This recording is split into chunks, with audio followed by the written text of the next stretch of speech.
Hey everybody, welcome to another episode of the Mile High Game Guys board gaming podcast. I'm your host Adrian. I'm Zach. And I'm Jeff. And we're here to talk about a board game. Singular. Just one. It's a currently very hot, popular, in-demand board game. Steaming pile of board game. Yes. The big pile of board game. Yeah. Dense. I don't know, I was trying to think of some way to reference it back to Jurassic Park when she's like checking up on the Triceratops. You can really get your pile. Well, you can really get your arm into this game. Yeah. Elbow deep. Yeah. It's one big pile of shit. Yeah, exactly. Anyway, the game we are going to be reviewing is Dinosaur Island. This is a 2017 release from designer Jonathan Gilmour and Brian Lewis, art by Kwanchai Moriya, and published by Pandasaurus Games. It plays 2 to 4 players, takes 90 to 120 minutes. Zach, do you have a rules rundown for us? Yes, I do. In Dinosaur Island, you are managing your own dinosaur amusement park on an island. Over 4 phases, you're going to be grabbing DNA, acquiring dino recipes, and purchasing lab upgrades, attractions, and specialists. Then on your player board, you will create dinosaurs, increase security, and dino capacity. Dinosaurs will drive excitement to your park, increasing the amount of visitors you're going to get. But if threat is higher than your security, people start getting eaten, losing you victory points. There are objective cards that will get you points when achieved. When all but one objective cards are claimed, you finish up the current round and then you count up points. Whoever has the most points is the winner. That's correct. Pretty straightforward in general. The details, as is often the case, are where all the devilry is. I need to just do the wrong game sometime. You're always like, yeah, you're right, Zach. I just need to be like, that's wrong. That was completely wrong, Zach. Except I actually listen to what you say. I know. So I'd be like, wait, Zach, what game are you talking about? Adrian, shut up. Let me finish. Sounds a lot like a game that we need to burn at the stake because it's wrong. Yes. Yeah. Okay. Anyhow, Dinosaur Island. Let's talk a little bit about our initial thoughts. So, Jeff, you played your first game of Dinosaur Island, the most recent of us all. What were your initial thoughts going into it? I remember Zach talking about all of the amazing components. Mm-hmm. It seemed like the most Jurassic Parky type game that you could find out there. It was ultra 90s in its art style, a lot of bright colors, and a lot of very sweet references to Jurassic Park, as well as the most punny of names for all of the attractions, like Rex-Mex. Still the best. Clever Grill and Yes. Jurassic Pork. Uh-huh. DNA Nachos. DNA Nachos. Yeah. So I came into it positive. Like, I like Jurassic Park. I like these sort of, I don't know, it's not quite Agricola, but like, I don't know. I mean, Put stuff down on your board and upgrades, and I don't know. There's a lot of parts to this game, and they all seemed very attractive. Right on. I played this. It was a while ago that I first played it. Zach, you got your Kickstarter copy in, and we sat down and we played a 2-player game of it. I don't remember much about that particular game. It's probably because I was like, here, Adrian, catch. I threw you the game, and then the metal coins just weighed you down so much you immediately fell down and had a concussion. That's what I'm guessing. Yes. Short-term memory loss. Yes. But I remember like initially being a little bit nervous. This was another one I remember during the initial Kickstarter run. Like I definitely felt like it seemed like a mediocre worker placement with just a lot of fluff thrown on there. And I have always hated the art style. Like pastels are one of my least favorite forms of color. Is Easter your least favorite holiday? Yeah, it's pretty close. So I was a little hesitant going in, but at the same time, I like worker placements. And so I was willing to give it the benefit of the doubt, give it a shot. So that's kind of where my initial thoughts going into the game were. What about you, Zach? All right, so you guys know how I'm all about theme, right?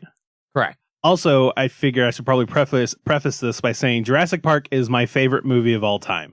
And so when I saw that there was a game that was basically you're building your own dinosaur park, I was like 110% in, immediately backed it for the deluxe edition. And when the Kickstarter for the new expansion and 2-player thing came out, I immediately backed that one, and I backed as much as I could on that one as well. So I was super psyched to get it, and I was super psyched to play it.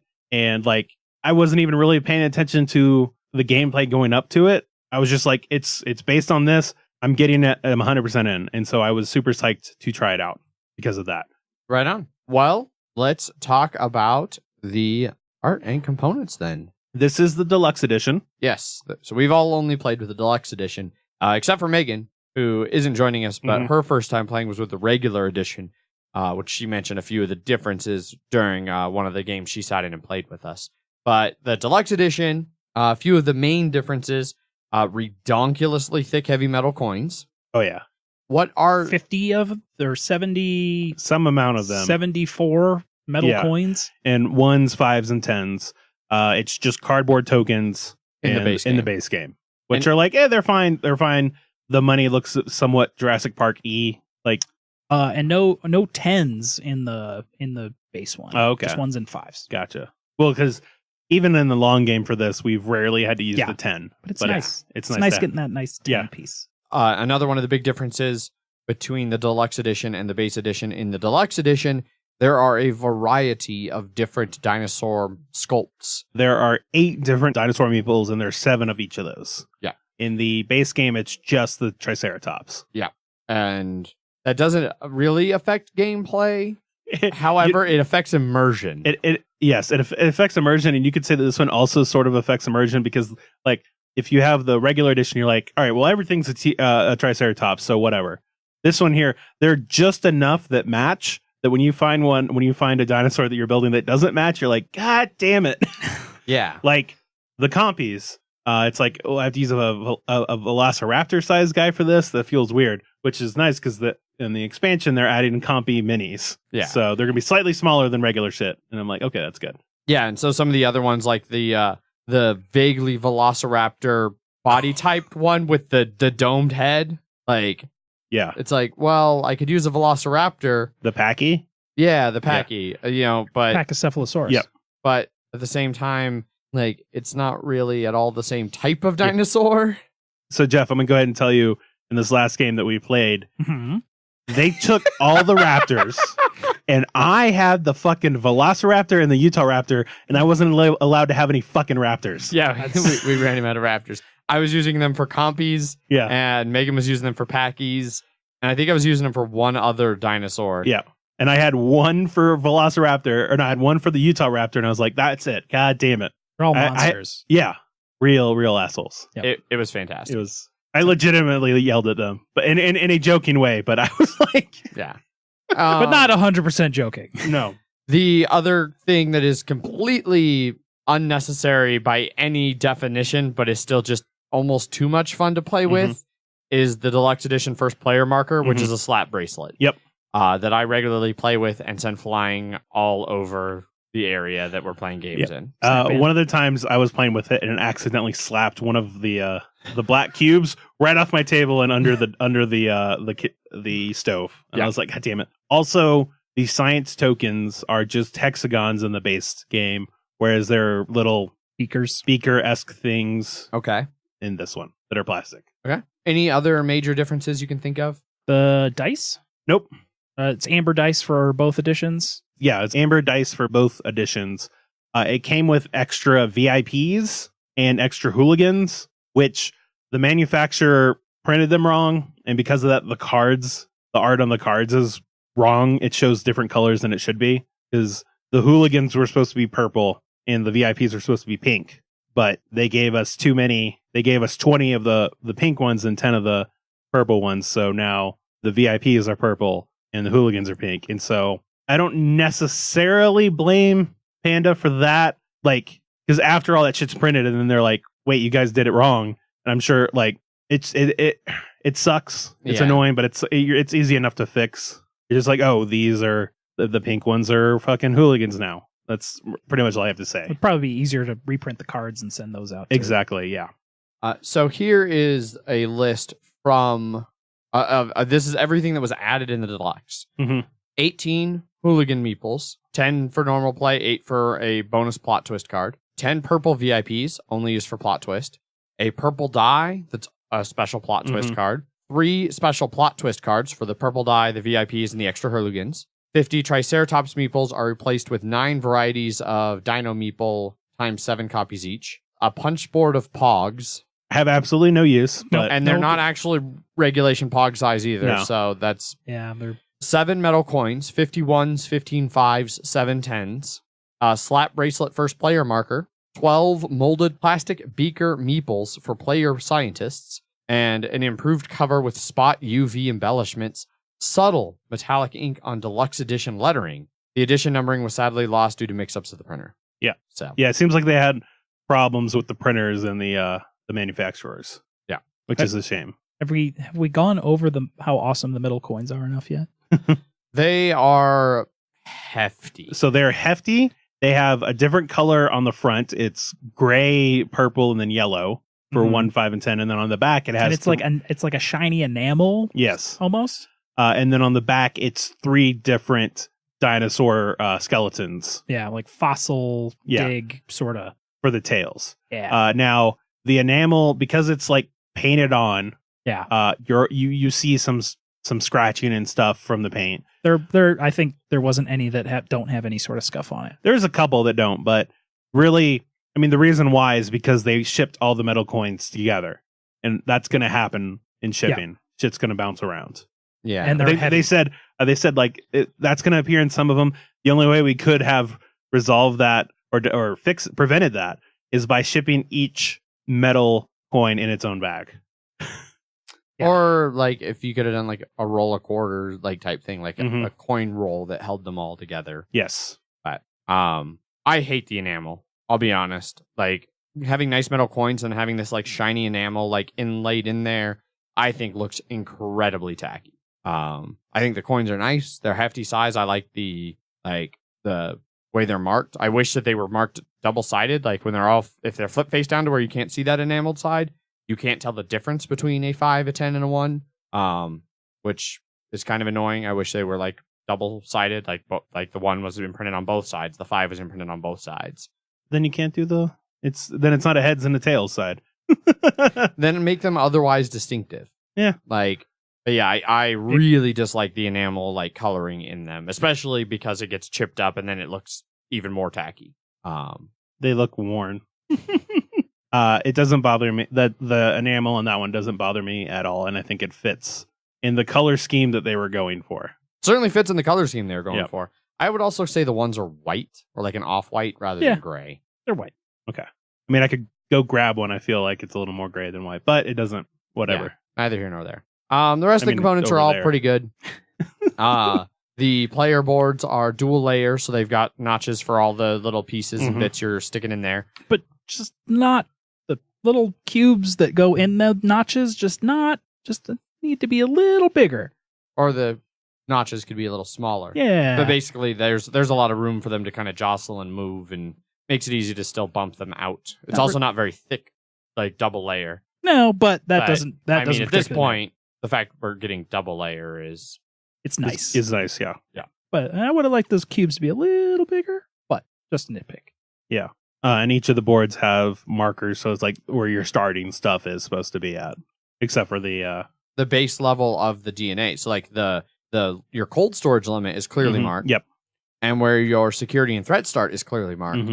But where your like actual DNA start values isn't marked at all.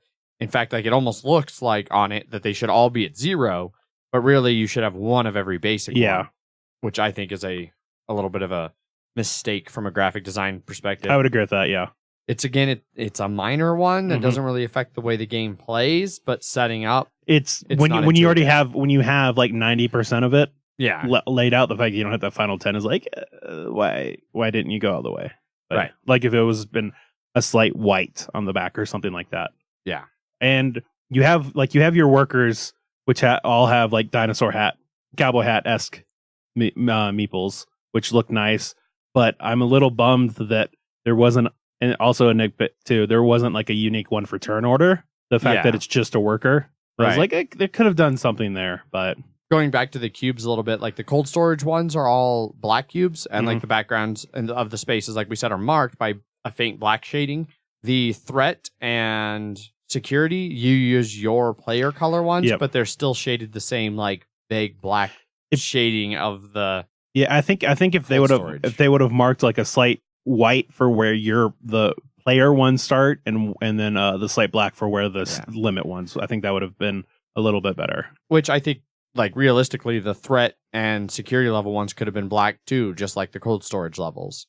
Yes. You know, the only thing that really needs to be player color, to be truly honest, is the scientist, because you worker place those in a common area. Mm-hmm. But everything else you're just placing on your own board anyway. You could all have the same worker color and it wouldn't matter, you know, other than like they'd all just getting mixed together.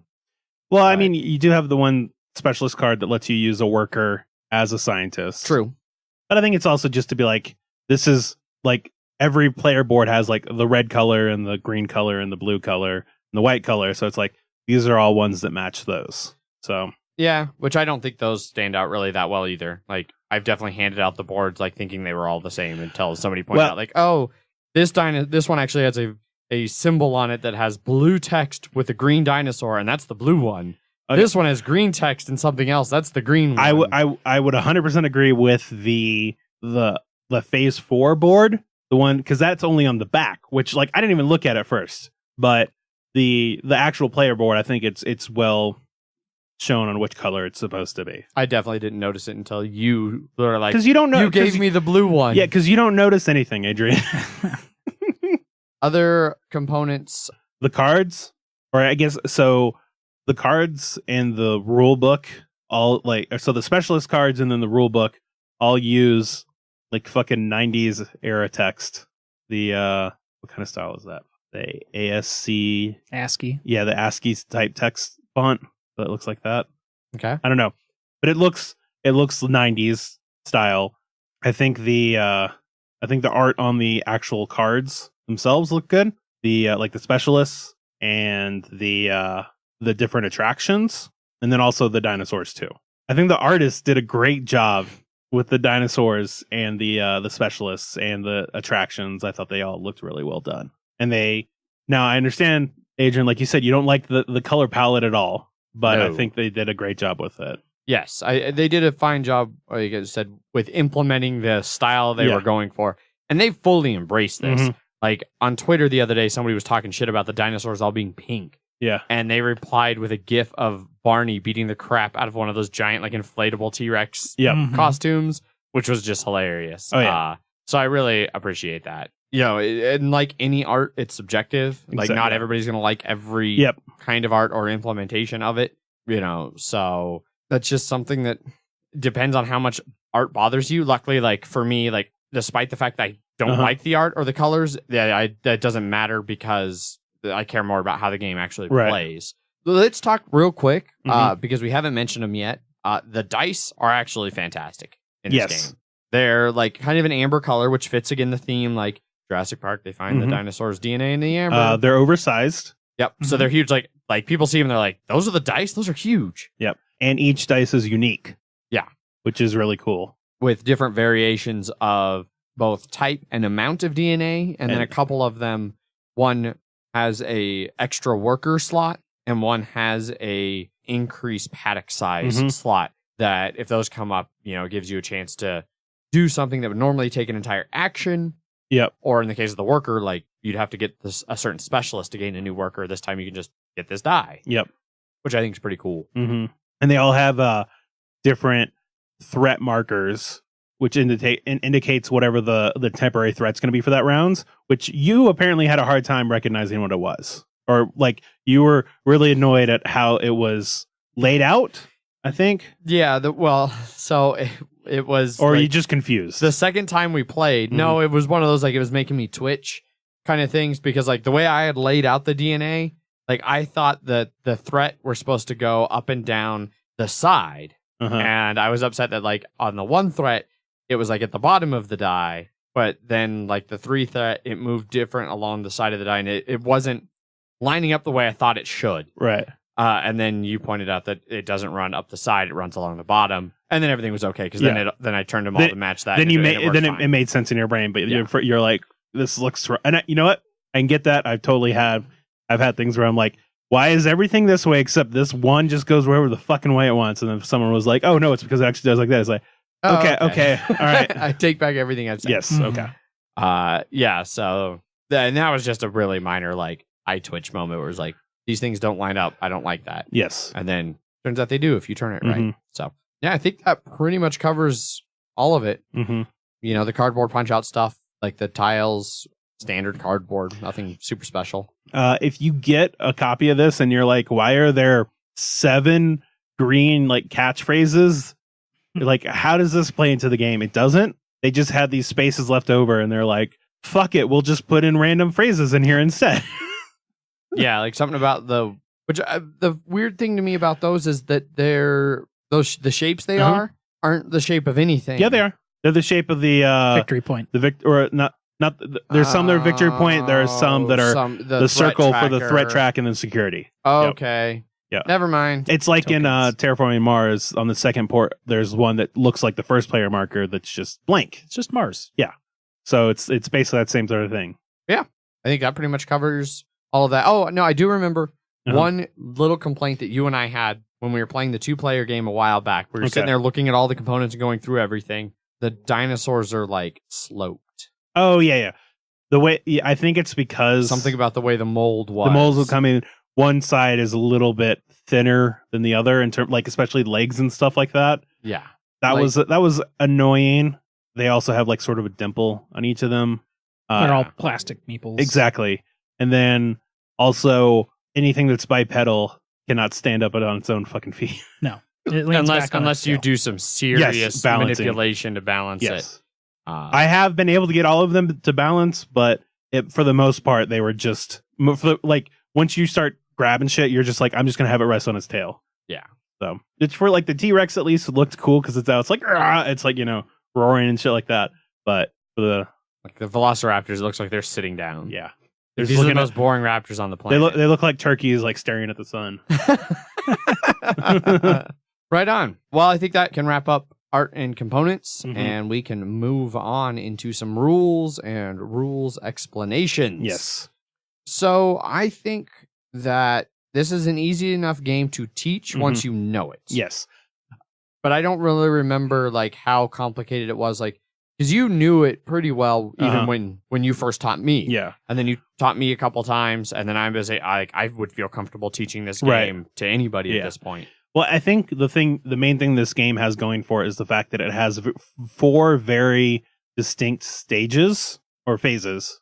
Because like it has a lot going on, but everything for the most part is contained in one phase or another. And each of those phases is contained into one area of the board. Exactly. So it's like, all right, we're in phase 1. You're only looking at this board here. Mm-hmm.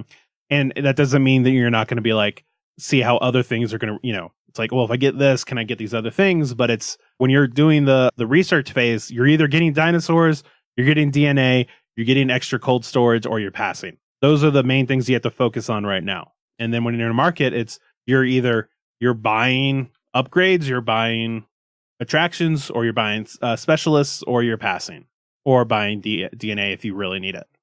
And then in your workers, you're just manipulating your workers in the different labs you have to try and get whatever you need. And then the other one is just you're drawing meeples and trying to fill them up in your park, and then hopefully not have them get eaten. Or if you want to get first player, be like, everybody's getting eaten this turn. But Right. yeah, I definitely do agree that I think it is an easy enough game to teach because you can be like, all right, we're doing this phase. This is what happens here. Next phase, we're going to be doing this. And the phase after that, you're going to be doing this. So you can explain. You can keep explaining as you're going on. You can give everybody a rough overview and like, all right, we're going to do 1. And then when we get to 2, they might be like, what do we do? Oh, it's just you do this. Oh, okay. And it's not like our friend Paul thought that like Lisboa had like a whole bunch of stuff going on at once. You could do almost any of those things at any time, and then it can be overwhelming. This one, it's very structured in its complexity in that regard. Yeah, which I mean, this isn't a terribly complex game anyway. No, like it's rated at a 3, but I think that's maybe even a little high. I would say this is solidly a medium game. Yeah, I guess I'm skewed. 3 sounds higher than medium, but you're right. That's because like nothing's a 5, which is what they call heavy. Yeah. And then a medium heavy is 4, and almost everything's in between medium heavy and heavy. Yeah. So it throws off the scale. Yeah. Jeff, I remember you had something.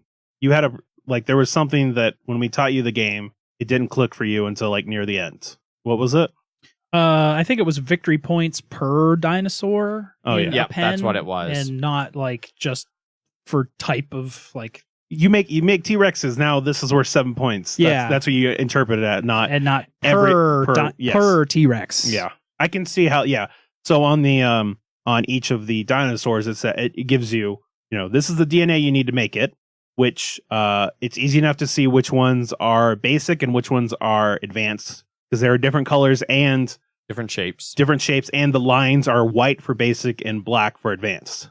And then after that, it tells you how much your excitement goes up, and then it tells you how much your threat goes up. Or no, then it tells you how much the animal is supposed to be worth, and then what your threat goes up. And it should say like per dinosaur or something like that.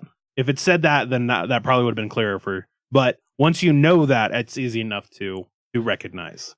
Also, the all of your lab upgrades, Mhm. you can just replace any of them. Like you don't have to keep. There's a couple blanks on there. Mhm. You don't have to just build on the blanks. You can Yes. build on your other ones. Yeah, and you can build on ones that you just built too. Yeah. Like just this turn, I needed this. Yeah. Now I'm going to build out that, and that still counts towards objectives and stuff like that. Yeah. You leave the old one underneath and pile the new one on top. So I think that's the reason why you don't get rid of them, Adrian. Is because if it's Yeah. like build 5 live upgrades and you decide to upgrade one twice, Yeah. it still shows that you've had 5. Yeah. Which that would make sense. The only other things that get tricky with the rules are like the things that break rules, like some of the lab upgrades, some of the specialists, the plot twist cards. It's really, you have to remember them each time, I would say. Yeah. That's the hard part. Especially with some of the specialists, they kind of sit off to the side of your board, and it's easy to forget, like, oh, every turn during the science phase, I can copy somebody's DNA. Yep. That's easy to you get caught up in what you're doing, planning out your turn or looking at your board, and like Zach takes his turn and takes his DNA, and like you're like, it doesn't necessarily click to pay attention like to what Zach's taking because you can take it too. Yes. Things like that. So yeah, just keeping track of what rule breakers are in the game from plot twists, and then what ones you have access to on your board. So yeah, the plot twists are specifically there are 2 cards that you introduce each game that they can drastically change how the game plays, or it can be like, oh, instead of 4 workers, you have 5. But it could say most of them feel subtle, but there are a couple that are like, you can only have 1 specialist ever, and you can never fire him. So make sure you choose the right one. Or one of the intro ones it suggests is you don't start with any hooligans, and at the end of each round, you add a couple in. And so you don't get screwed right out the gate. Yes. Like, oh, I have 1 excitement, and I happen to draw a hooligan. Yep. Fuck me. Mm-hmm. My bad luck follows me in this game. I draw hooligans way more than statistically is probable. It seemed less. It seemed to go more towards normal the longer the game went. Yes. But in short and medium games, you were definitely more than average. Yeah. So another thing I would say is, so the all the specialists that you can have, all of them are unique, and no matter how many people you're playing with, you use all the specialists. The attractions, there are some that are the same. There are some duplicates, and which is the same for the lab upgrades, and those you pull certain ones out depending on how many players there are, which I believe is just you're taking out extra duplicates with less players. Yeah. Because some of those buildings are pretty powerful, and it would sort of suck if only one person got the increased security level by 1 for no charge. If you're playing 4 people and you're the only one to get 1. Yeah. Although I feel like on the flip side, that seems more punishing in fewer players if only 1 player gets it. Whereas with a bunch of players, there's likely other things that player's not getting because somebody else is getting the only couple of them. I don't know. I haven't noticed anything feeling like it was really shitty. I was just sort of spitballing. Yeah. Right on. Well, I think since we've reached spitballing points. Actually, I did want to comment one other thing that was a little confusing is for the attractions. It was the fact that you have to pay the money on the attraction plus whatever row they're in. I know that once or twice people would try and save money for the attraction, not realizing, forgetting that it's also whatever is in the row, and then all of a sudden they're like, "Oh crap! I don't have enough money to get the thing that I was saving up for." Yeah, it makes attractions really expensive, but really useful. Yeah. I think that pretty much covers anything I can think of for rules. And then I was just gonna say, for your actual board, it doesn't matter where you put anything, which is nice at least because you can just make it look however you want. Like the Mac thing's like, oh, we're going to keep all the carnivores over here sectioned away from, the herbivores and stuff like that. And then I was going to leave that hat there for that fucking hooligan because he only gets hats. Yeah. Hats forever for him. Yeah. Yeah. Hooligans love their hats. And dinosaurs will never eat each other, only guests. Yes. Right. How nice of them. Indeed. Yep. They respect each other. They just know they're all very expensive. Yeah. Yes. Human life is worth very little. Yeah. The park has already got the money. Yeah. Human life is worth $1. Did we want to touch on the objectives at all, or just there's short, medium, and long ones, Mhm. and the game goes until you fill up all of them except one. Yes. Yeah. Because you lay out the amount of players plus one. And then they give you points based on things. Mhm. Yeah, they very and well it can put, be Jeff. It can be a bunch of different things. Yeah, It's there's a lot literally of different- every portion yeah. of the game could be some sort of objective. I feel like there's like 15 different ones, and the short versions and long versions, they're basically, long ones are like twice as much as they're like the same thing as the short, they're just more. Yeah, for at least some of them, like it'll be like, short one might be build 4 dinosaurs, Mhm. a medium one might be build 6, and then the long ones build 8. Exactly. Or something like that. And that's not exact numbers, but No. that's the general. It's just gist. a progression of it. Yeah. or have a certain amount of workers, Yep. or Make a certain amount of money off guests in a turn, things like that, and they just kind of progress from short, medium, and long in a pretty even amount. I'd say the difference between short and medium is about the same as the difference between medium and long. I would agree with that. and the yeah. amount of points that the card provides as well. You get more in the longer ones because it takes longer to do. I think But it's like 8, 6, 7, and 8. Yeah, so it's not that much different, but yeah. but basically 3 different versions Mhm. with heavy air quotes of the game. Yep. Let's move on from rules and rules explanation. Let's dive into some gameplay here. Let's talk about actually playing this game. Okay. So, like we talked about in rules, like one of the things that makes it easy to teach makes it pretty easy to play. You're doing the phases that are clearly marked in their different areas, and in none of them, besides your own player board, do you do very much. Yep. Which is nice because on your own player board, everybody's doing it at the same time. So, because there have been times when you start doing something and then you realize, oh shit, if I do this other thing, I can actually get more done. And so you're like, I'm going to take this all back to it. But everybody else is sort of doing that unless they're like, I know exactly what I need to do. I'm going to build one dinosaur and everything else goes into security. Because there is no real interaction in this game. This is definitely a multiplayer solitaire-esque game. There's denial. The only place denial shows up is in the first phase where you're getting dinosaurs, getting DNA, and really just those two things, because the skip turn and the bump cold storage have plenty of space. Yes. And then in that phase 2, where you're buying from the lab upgrades, the attractions, and the specialists, there's only 4 of each of those out there. So anyone that you take, they don't refresh. Yeah. And with the more people that you're playing, it stays the same. Yeah, there's no scaling. There's no scaling with that. So you feel the denial when you're 4th player a lot more than if it's just 2 players. Yeah. Especially in that first phase for dinosaurs. Yes. Yeah, the research phase. Because there's only 3 dinosaurs showing. So, especially that first turn of the game, whoever's 4th player is probably going to get screwed. Unless there's just one dice that's really good that somebody jumps on first. So one thing that was nice is one of the time we played with 4 players, the worker came up. And so it was like, well, I'm either getting a dinosaur or I'm getting a free worker. Either way, it's fine.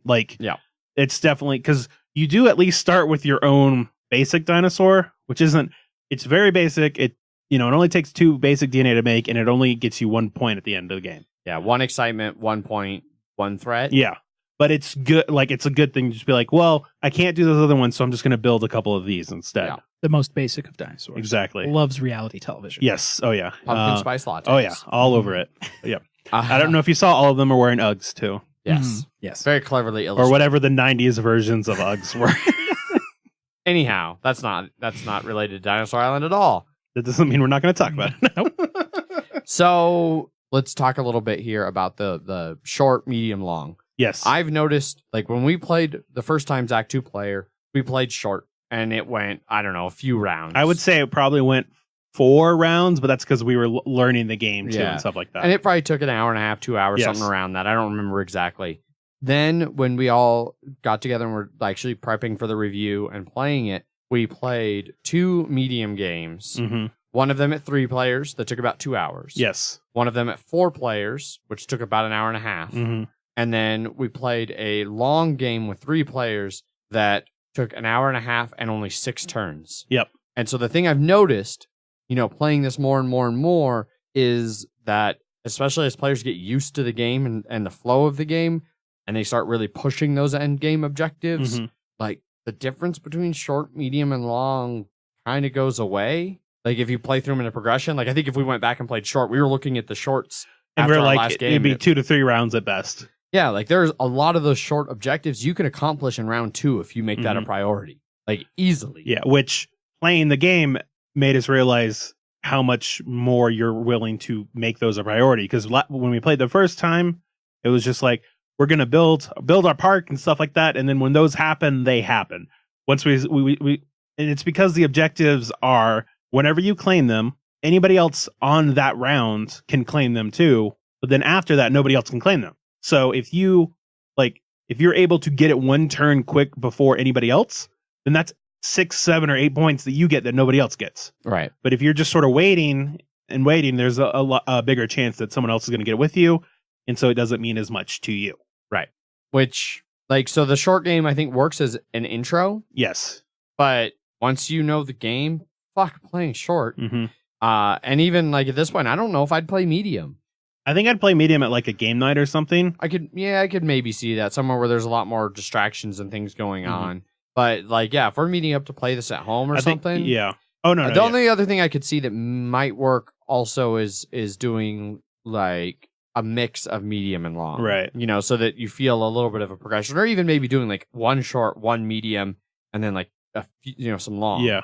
Do the rest of them long. No, I was curious because I remember we talked about that. What would you do if, say, a medium came up that was build 6 dinosaurs, and then a long that came out that was build 8? Would you keep both of them, or would you be like, you want to have I'd say all unique? Yeah. Okay, objectives. Okay. Yeah, I'd say redraw. Because then it would be too powerful for the person who gets the first one first. They're probably going to get the second one first as well. Especially if it's something like build 6 and then build 8, because you could theoretically do both, and then you could potentially do both in one. You turn. build 5 and hope everybody else build 5. Have the one that's built 3 dinosaurs in a turn. Have the 6. Have the 8. So you get to 5, and then you just knock out 3 objectives in 1 turn. Yeah, and you're playing 2 players, so it goes from none to the game's over, and the other guy is like, what the fuck? It would be pretty easy to do that because I think if every short, medium, and long there's one version of each, and take random that. Well, that's what I was curious. I was because I would agree with that you don't want to have the same ones. No.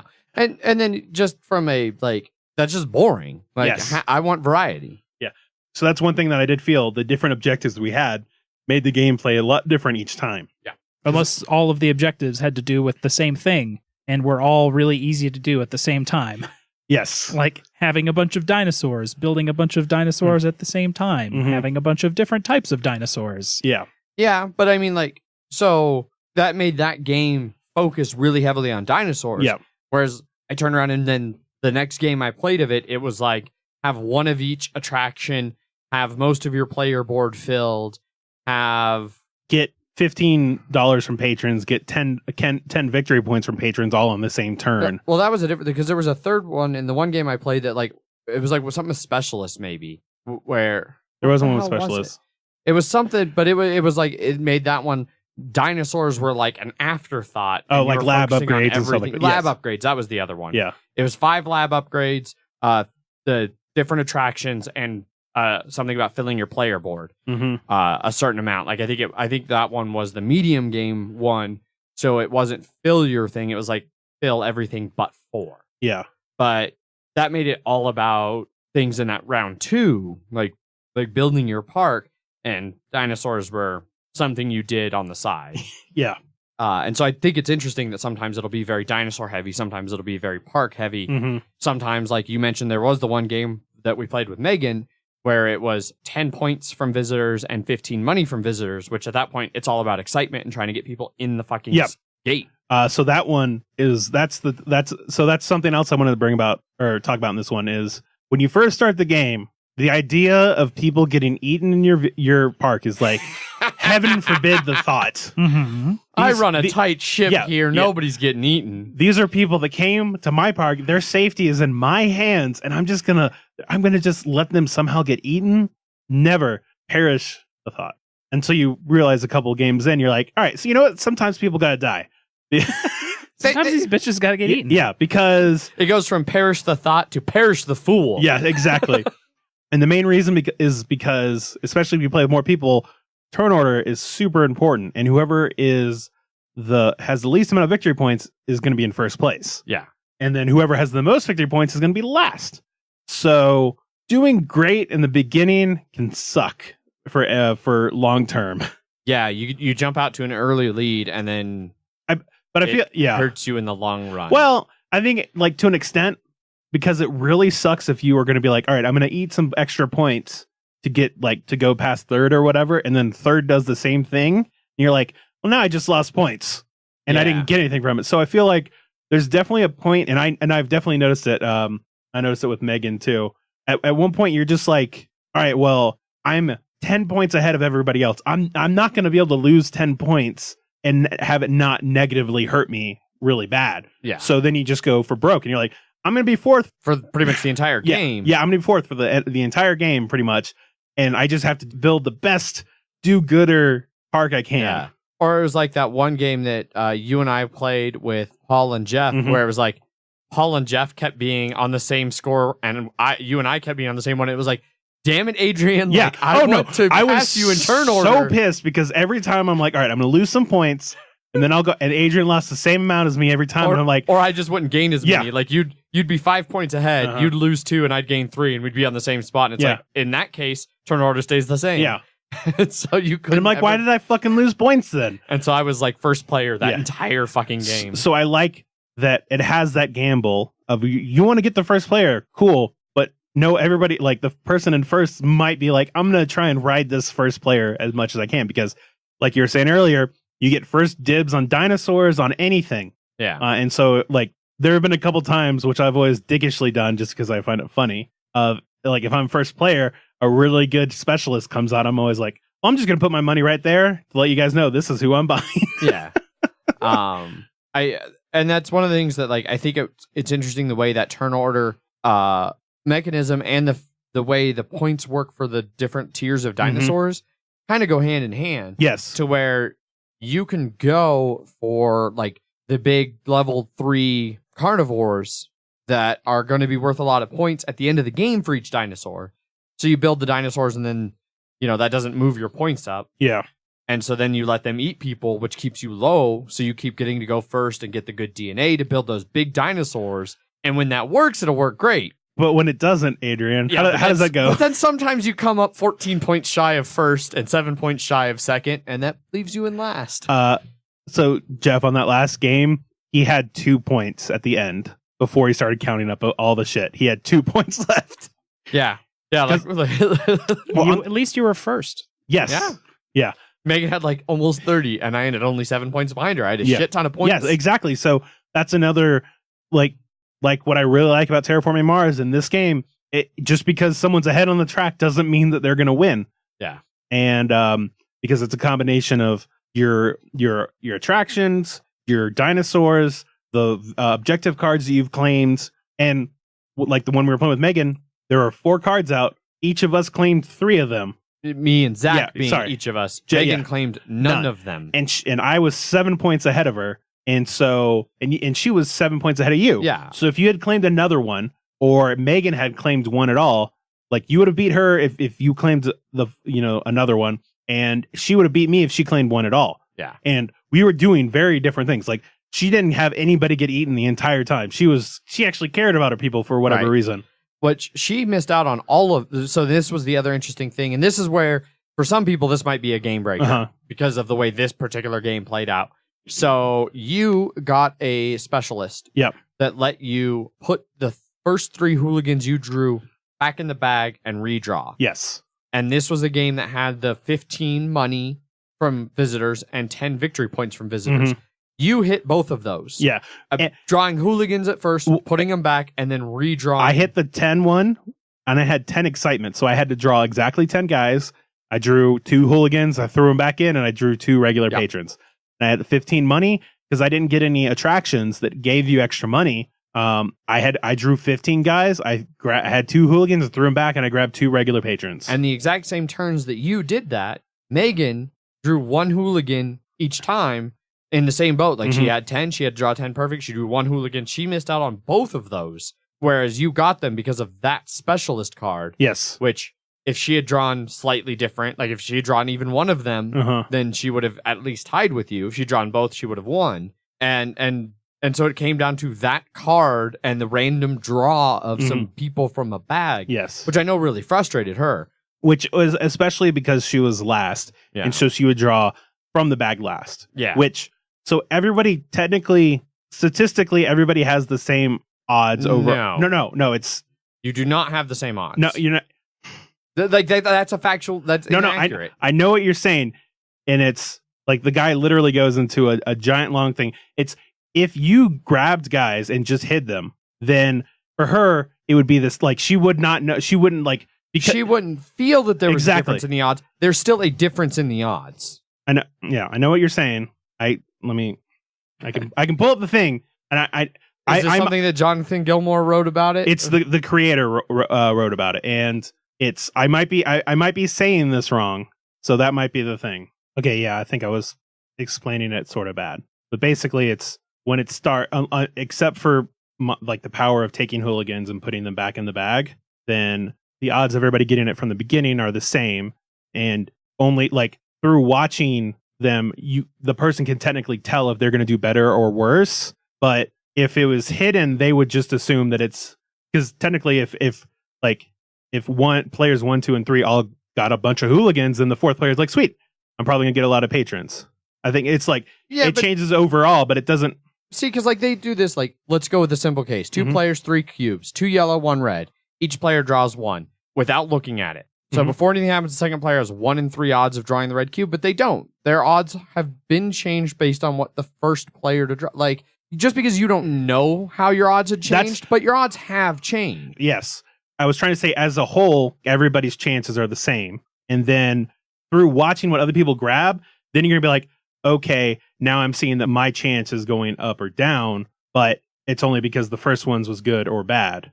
Yeah. And what's the bag is 50 meeples with 10 hooligans. Yes. So the odds are initially. Yes. Everybody has a 1 in 6 chance of grabbing one. Yeah. Yes. So every time that the first player grabs better than 1 in 6, which is most of the time, then everyone else's chances go down. And that's why turn order matters, because I know. I was, like I said, I was wording it weirdly. I've been reading through this whole thread, and I'm going to throw this thread in the show notes, and that way, and also in the BGG post, so people can debate about this with us. But I see what they're trying to say, that like, ooh, because you can't control it, it doesn't matter. But the fact of the matter is that your odds change, and usually for the worse, the later you are in turn order. Especially if somebody in front of you, like in Megan's case, has the thing that lets them put hooligans back. That one I agree would change. That does change the odds worse in her favor. I mean, everything changes the odds. Like, yeah, no, I know. I mean, but that actively hurts. But yeah, I also like in the whole thing of looking up this post. Yeah. There's going to be a lot here that's going to get cut. Yes, so it's going to feel weird to the listeners. Yeah. But it threw us a little bit off here, looking this up and having this little debate here, and taking a second to read through this BGG post that Pandasaurus and John Gilmour are both in, trying to explain how they don't think it matters that the odds changed. I don't know. Like, I disagree. Like, I don't know. I see what they're trying to say. I don't think it works the way they're saying it works. I don't know. It's basically because technically, like, you can watch your odds go up or down, but if everybody grabbed the same, but you just hit it, then you could not say if you were going to do any better or worse. You wouldn't. If everybody hit it, you wouldn't know how your odds had changed, but it doesn't. But they would have changed. No, it's just an unknown variable. Yes. So that's So it could change for the. I think it's because it could change for the worse, or it could change for the better. Yeah, it could change, but because of the number of meeples in the bag and the odds of drawing good versus bad, typically the later you are in turn order, the worse your odds of drawing bad are going to be relative to whoever was, say, first drawing out of the bag. If you're in a 4-player game, first player starts off with a 1 in 6 chance. Mm-hmm. By the time it gets to the 4th player, it's probably not anywhere near a 1 in 6 chance. It's probably like a 1 in 5, if not a 1 in 4. Yeah, assuming that the people were luckier. Yeah. Yeah. Like I said, it gets into this whole weird thing, and it does basically. It's just trying to say, yes, all right. Well, we're not going to get anywhere with this. Anyhow, moving on from gameplay, I don't know where to go from here because I don't remember exactly what we were on with drawing and turn order being important. We were talking about turn order being important, so it's important. Yes. Just because you don't know it's important. Yeah. It's still important. Mm-hmm.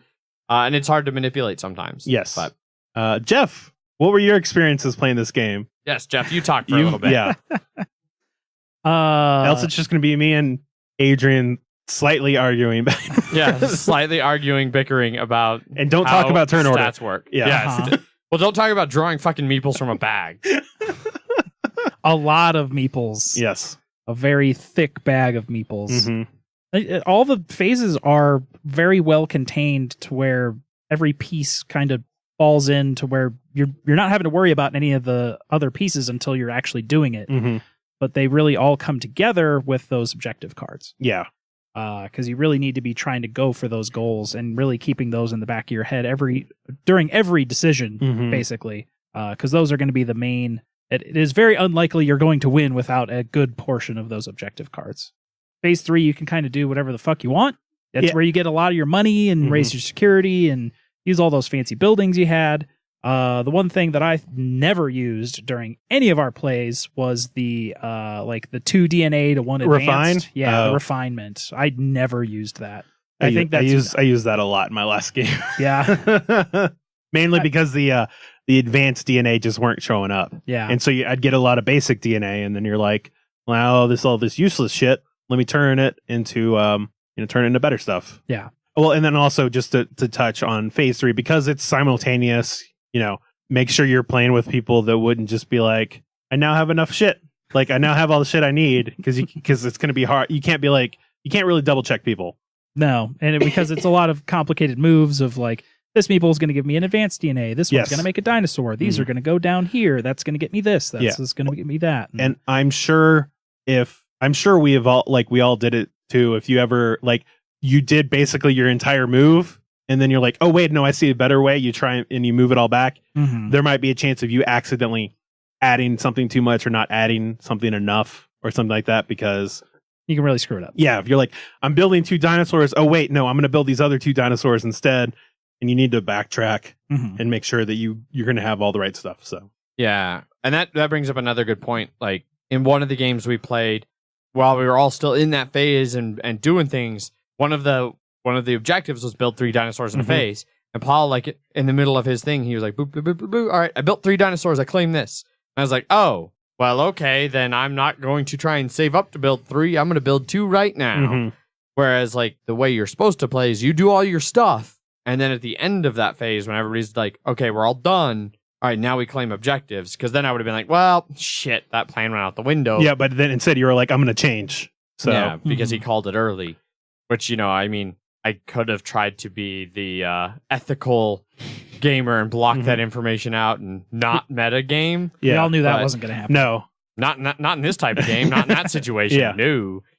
I do try not to metagame a lot in games, but like if I accidentally see a card of yours, I can act, like in euchre. Yeah, I can do a good job of like blocking out, like, oh, okay, I don't know that information. I'm not going to let it affect my play. Yep. But when Paul's like, boom, I built 3 dinosaurs. I'm claiming this shit. Yep. While I'm in the middle of my turn, it's like, wow, okay, that's your fault, Paul. Yes. And I will say, I feel like this game definitely had a lot of. I felt like it had it had moments of a lot of stress, but it was all brought about by the game, not the other players. Yeah. I would say that. Like, there have been times I felt a little bit of stress, like going into that second phase, when you're where like, it's like, man, I really, really would like to get that one specialist or that one lab upgrade. But for the most part, they aren't make or break. Like, I would say the best ones in that regard are the security ones, just because security ones are the dino. Like, there's a lot of ones that you can usually there's nothing bad. No. Is the big thing. It's just there'll be sometimes you'll be like, there's clearly a good one, and you're like, I hope they have something better they want to get, or there's something else want to get. Yeah, there's ones that are like really good for what you're going for, and you hope it's not good for what anybody else is going for. Yeah. Like that's not important to you. You're building small dinosaurs. You don't need free security. Exactly. I'm building big dinosaurs. Yeah. I desperately need free security. Because when we were talking about earlier the temporary threat, it's whatever from the DNA diet, whatever one is left over that has the highest amount of threat is going to go up temporarily by that amount at the end of the round. And so if you had a park, because this had happened once or twice, where it's like, oh, I have my threat is up, or my security is up by 1 over the threat. I had one guy eaten. That's okay. But next turn, I'm going to get security up 1 or 2, but I'm going to build this nice big dinosaur. And then like one guy is going to get eaten. And then all of a sudden, because there were too many 3 dies but you forgot to choose it. Now the 3 die is going to come out, and now the threat's going to be 3 more. And you're like, oh, fuck. Now my original plan, I'm 5 guys are going to get eaten. And then you look at the amount of money you have and you're like, I can't build those security fences anymore because they're getting too expensive. And then as everything starts to ramp up, prices increase too. And you're just like, oh God, I need 12 money and I have 2. Everything's going to go shit. It's all like the only thing, like, I think it's interesting. Like typically as that happens, like things get more expensive. But you're also now, in theory, hopefully, pulling in more visitors. Yeah. And so you're making more money there. But like, I like that the venture capital spot, like that just stays the same. So at the beginning of the game, you start with, 15 for the first player and then a slightly increasing amount going around. And you can take 6 from there. So you can take almost 50% of your starting money right there on your first turn. But then like each turn that represents less and less of what you need. It's like, exactly. Well, shit, I'm not going to waste a worker for 1 fucking money on the last part of venture capital. Yeah. Like, that's bullshit. And so that's where, like, those upgrades where you can do stuff at no cost or at cheaper, like, they're really nice. And those work well if you're trying to get, like, if you have objectives about getting dinosaurs or getting upgrades, you're like, oh, that works out well. But if it's all about, like, getting attractions and then just getting money and stuff like that, where attractions would work a lot better for that. You're like, oh, I could get this, but this doesn't actually help me go towards those objectives at all. And then Adrian's going for those objectives.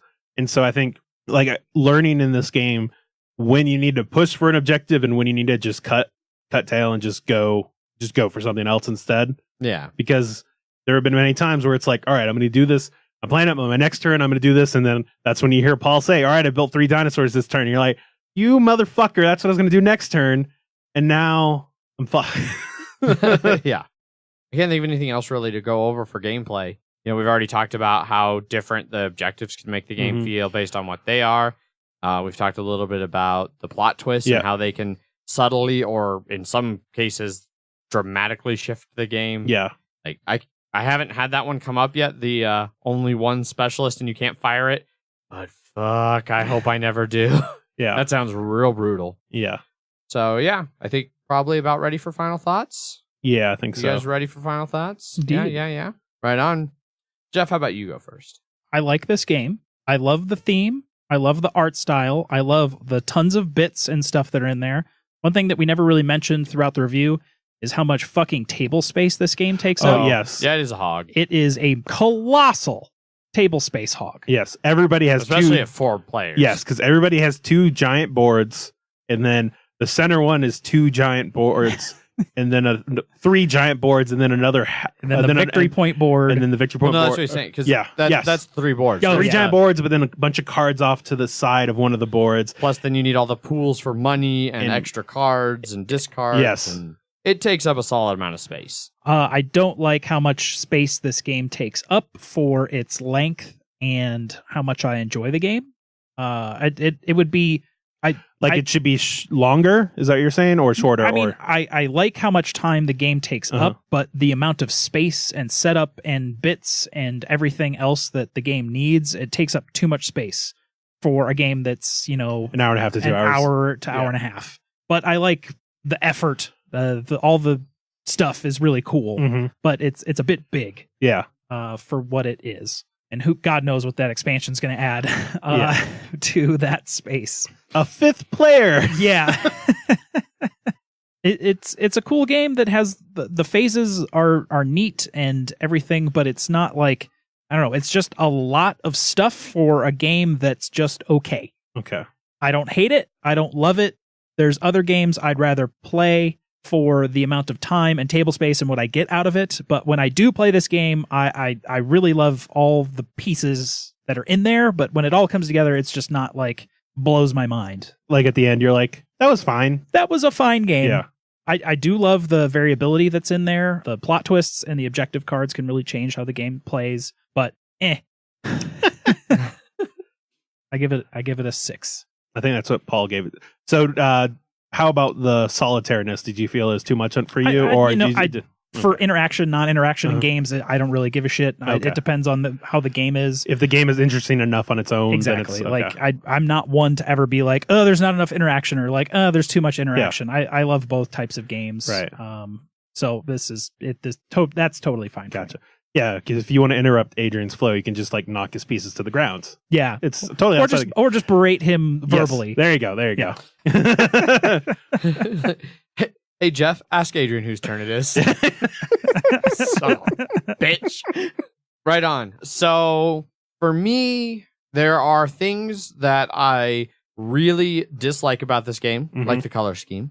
There are things I really like about this game, like the variability that we've talked about a few different times here, plot twists, objectives, all of that. The thing that leaves me kind of on the fence with it is it seems really swingy whether I actually enjoy any given play of it. Like, you've described it as a pendulum. Yeah. Yeah, like I'll play one game and I'll be like, I feel like it clicks and I'm like, all right, yeah, sweet. This is actually a really good game. I really enjoy this. I can't wait to play it again. And then I play it again, and then that play is like, good fucking God, when will this game end? Okay, I'm done with this. It's like, well, but I really liked it last game. I didn't like it this game. Maybe I'll get another shot. Oh shit, I really liked it. Let me give it another shot. Oh man, I really hated it. It's super swingy. Some of it I know has to do with the because you don't like the sort of race component in it, right? Well, and especially the way it's evolved in our group to where it's become crushing the objectives. The long game still felt too short. I was talking with Megan about it a little bit, and one of the things I was looking forward to playing the longer game is I wanted to feel like I actually had a chance to develop my park more. One of the things I love about Terraforming Mars, because especially since I just played it today, I like that no matter how you perform in that game, typically, like you can come in last and still feel like you accomplished something. Like you contributed in some way to the terraforming. You've built a cool engine and you've got cool things going on over here. And that's what I was wanting a little bit more of from the longer game of Dinosaur Island. I wanted more time to develop my park, to get the right set of specialists and lab upgrades. And I wanted to like play around in the system a little bit more. But it feels like, especially in our group, it's evolved to, all right, looks like Zach is clearly going for that objective. Can I keep up with him? No? All right, well then fuck that one. Next one. Can I take that one? Okay, I can push that one. I'll push that one. Oh, now player 3 is pushing this other one. Can I keep up there, or do I ignore that? Like, yeah, sometimes you have all 4 players going for 4 different objectives, and then everybody hits them in 2 turns, within 2 turns of each other, and the game ends because all 4 people got one of 4 different objectives, and the 5th one fucks off, and then that's negating all of them. And it's a wash. And, or like in our game, yeah, Megan had none in that one, but you and I both hit 3, like 1 in common and then 2 in common and then 1 each separate, with the 5th one being fuck off. Right. Which we were playing wrong because we were playing with 3 players. We had 5 objectives. Because we thought we were going to have a 4th player, and when we realized we didn't pull an objective. But it didn't actually matter in that turn because we finished like 2 of them in the last turn. Yeah. But ultimately, like, there's things I really like. I have at times felt like some legitimate tension, trying to figure out where things are going. Like I've definitely been sitting there like while we're doing round 3 and like I'm trying to decide what lab upgrade to buy or like what thing to do. And it's like, okay, I look over at my player board. I'm like, all right, I got 5 workers. This one needs to be a dinosaur. This one needs to be a DNA. These 3 need to be security. Shit, I'm out of guys. But I really need money. Maybe I should take a specialist that'll let me get another person so I can venture capital to get more money. Or maybe I should pass and take 2 money there. There are interesting decisions to be had in there, which is one of the things I look for the most in games. And the games of this I've enjoyed the most have been the ones where those decisions have really shined. Unfortunately, there's an equal amount of games at this point where everything seemed too clear cut, and it was like, oh, well, clearly I do this. And even just the different paths everybody can go down, nobody gets in each other's way. And it's like, oh, nobody's going for this thing that I'm going for, so I always get the DNA I want, or the dinosaur I want, or the upgrade I want. There's not a lot of like, oh, you took that thing I wanted. Ugh. There's not enough of it? No. Yeah, okay. Especially, I was going to say, because there were definitely parts where it, but I can see it's happened enough. Like, and those have been the games of it that I've really enjoyed when that comes up, because I mean, I love Agricola. Like, I love those tight worker placements where like you can only get this one thing in this one spot, and if somebody beats you to it, and so I don't know. I rated this a 7 on BGG. Like, I like it. I'd still be willing to play it. Are you looking forward to an expansion? Like, would you would continue to play it? I would assume not that often. No, not terribly often. The expansion, it'll depend entirely on what it adds, like what all is being added. Like the 5th player expansion, unless the 5th player comes with fundamental changes to setup, the fact that and that's another problem I have with this game. It does not scale. Like, nothing really changes except for the number of objectives you use and the number of dice you use. But like, really, it's about the dinosaurs, specialists, upgrades, and attractions. Those are all the same amount, no matter how many people you play with. Yeah, so like if you play a 2-player game, you could get very reasonably get 2 dinosaurs into your park in a turn, which could fill up 4 spots if that's one of the objectives.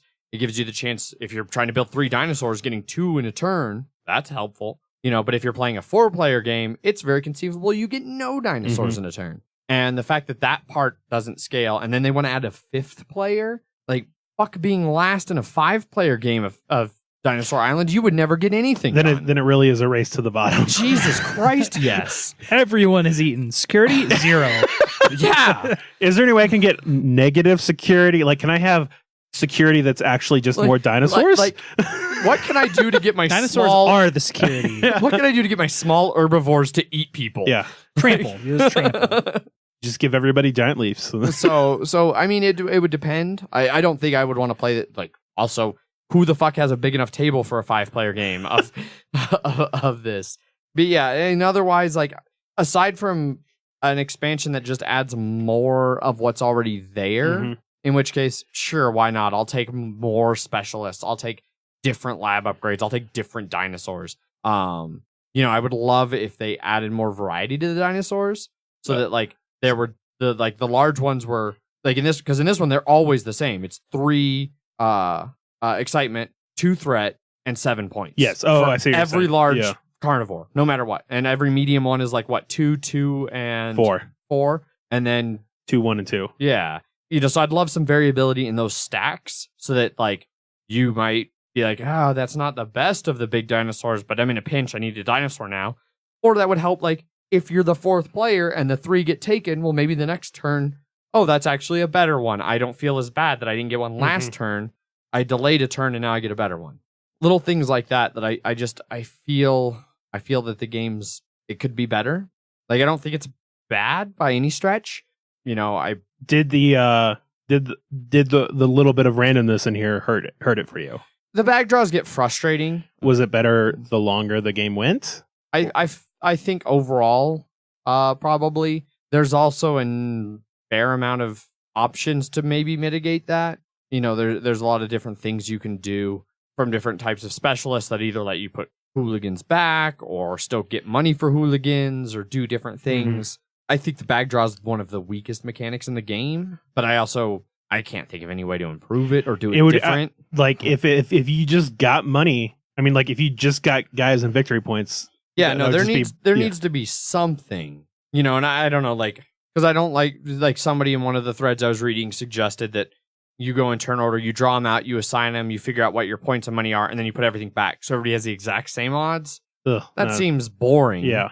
You know, I do like variability and chance and stuff like that to some extent. I like this better than just like if you were rolling dice to see what fucking visitors you got.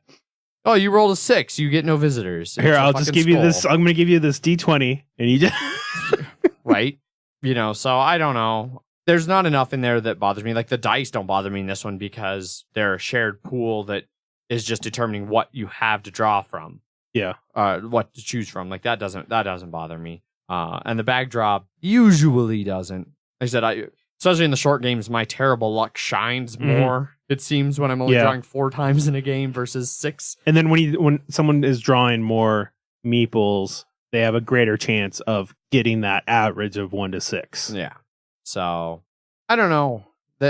There's a lot I really want to like in the game. There's a lot that I think it could be better overall. But it would have to be like changes to sort of the fundamental part of the game.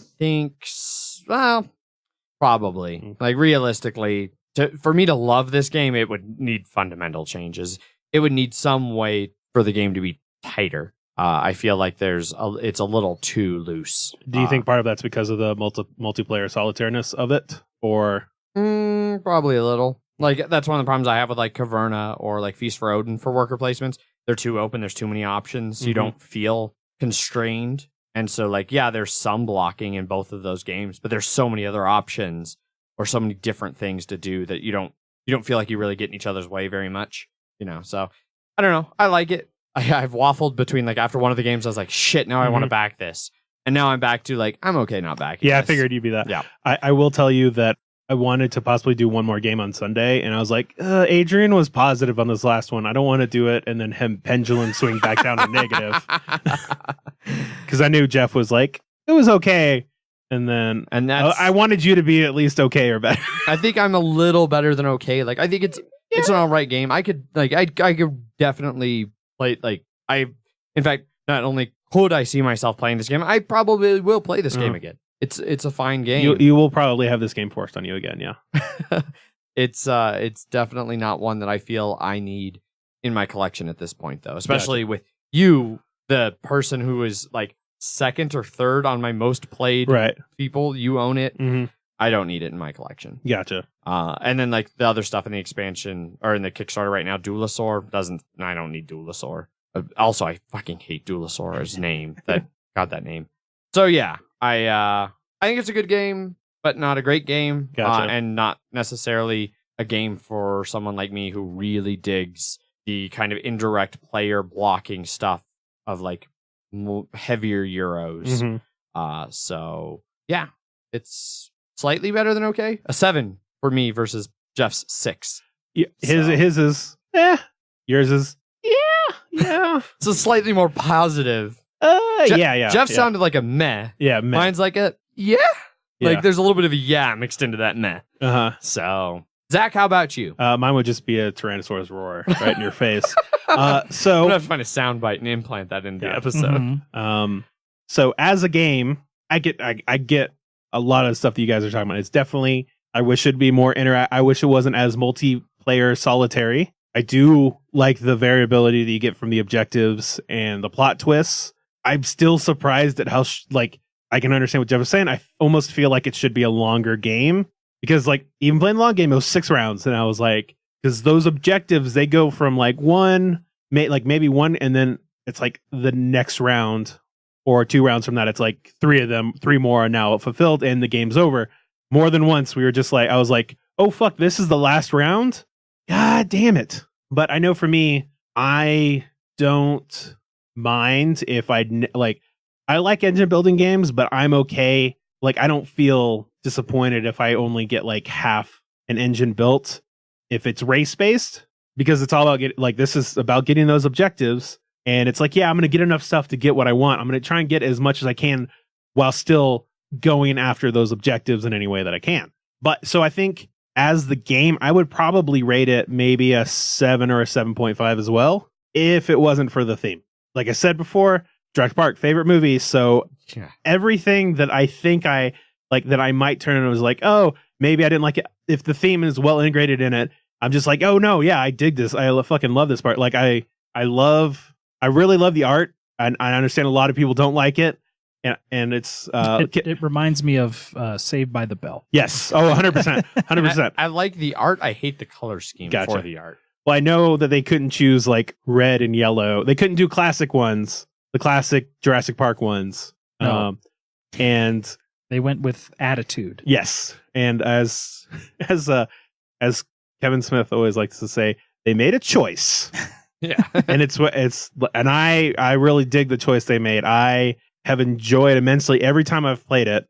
And every time that someone has taken the Velociraptor or the Utah Raptor, Adrian can attest that I would physically fucking shoot daggers in their eyes.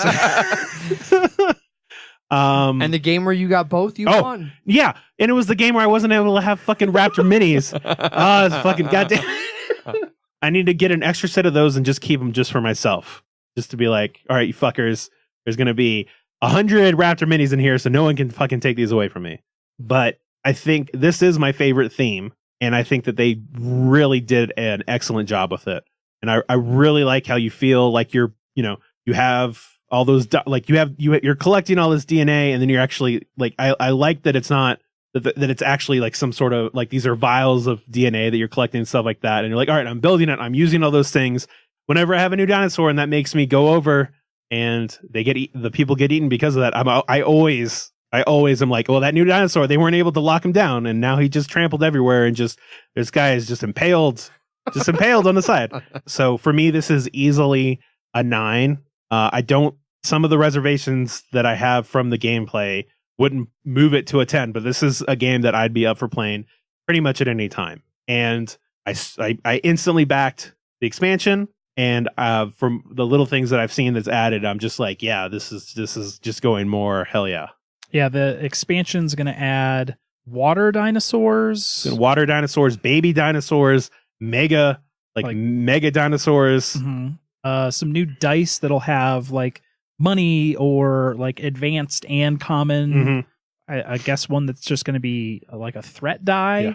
And then also like park blueprints. So you actually want to put dinosaurs or stuff in certain That is spots. one of the things. That's right. I was trying to remember some of the expansions. That one actually I think seems really interesting. That one does. There are little like park extension boards that are all unique. Like one of them is the Mega Rex that I was just talking about. Another one is basically it's goats. You can buy money, get goats, and then if you have a higher threat level, you're like, they just eat some goats. They're fine. Set the goats free. Click every visitor, grab a goat. Mm-hmm. When the dinosaurs come for you, just throw the goat at them. And as you guys know, I'm run faster than the goat. Exactly. Yeah. Good fucking luck. Yeah. Just trip the goat with all 4 of its legs somehow. Yeah. Yeah. New specialists and all of the more stuff. Yes. I'm slightly more interested in Duelosaur. I am too. Which could thin down the game to be not such a table hog and be kind of more, I don't know, tight. Yeah, we'll see. I'm totally interested in that, and I think it looks like it's going to feel. It's not going to be just like all creatures big and small, and Inland Port are just smaller versions of. They're different. They're different. This one looks to be different. Yeah. So it seems like it just gets rid of the park board. Yeah. More than anything. And then sort of just combines that. Well, then it has like I cut you choose mechanic and stuff like that, and multi-use cards and stuff like that. So yeah, there are good. It looks like it's going to have some pretty interesting decisions to be made in there too. But like I said, overall, fucking love this game, and this is like, and I know it just almost. I want to say it almost annoys you, Adrian. How it's just like the game's fine, but this fucking theme just makes the game great. And then you're like, what does that even fucking mean? Well, no, and theme. What? Even aside from that, like it's not even that, like, because I've known for a long time, like you're very a pro theme guy. The fact that this theme makes up for a game that, like, if you threw any other theme on it, you would fucking hate this. I don't know if I would hate it, but I would definitely be like, I've played it a couple times, and it's fine. But this theme is going to keep, like, as far as I can tell, the theme is going to keep me coming back. At some point, maybe it won't. I might eventually I'm not going to get tired of it, but I might get tired of it. But yeah, no, this is why I treasure theme so much, is because it can elevate a game. It can just elevate a game for me. This game has done one thing very positive that I appreciate it doing. It has very, very clearly helped me understand, because there's been other games we reviewed where I was like, I've been like, oh, Zach, I got this game. You're going to love it. It's like thematic hero. It's got a bunch of good theme. Then you're like, meh. Spirit Island. Yeah. You know, or like some other games where like I will be reviewing it and you'll be like, I really like this. And I'm like, wow, I thought you'd hate this. Or like, Yokohama. Or you're like, I fucking hate this. And it's like, I thought you would like this. And it's because I look at everything like it's got really good mechanics and theme, you'll like it. But no, it has to have the right theme. Yes. Because you don't give a fuck about the mechanics. Well, it's not within that. reason. Yeah, within reason. Which is like me with theme. Like I for me, mostly a game needs to have good mechanics. But if it has great mechanics, but it's also like fully anime, you're going to be like, it's going to really hurt. Yeah. Like I'm going to have a hard time ever enjoying Argent, the Consortium. Argent, or even Millennium Blades. Millennium Blades is the one I was thinking of. Like, I want to review that at some point because I've heard it's actually got some really interesting gameplay mechanics. But man, it's a theme I just cannot find any connection to at all.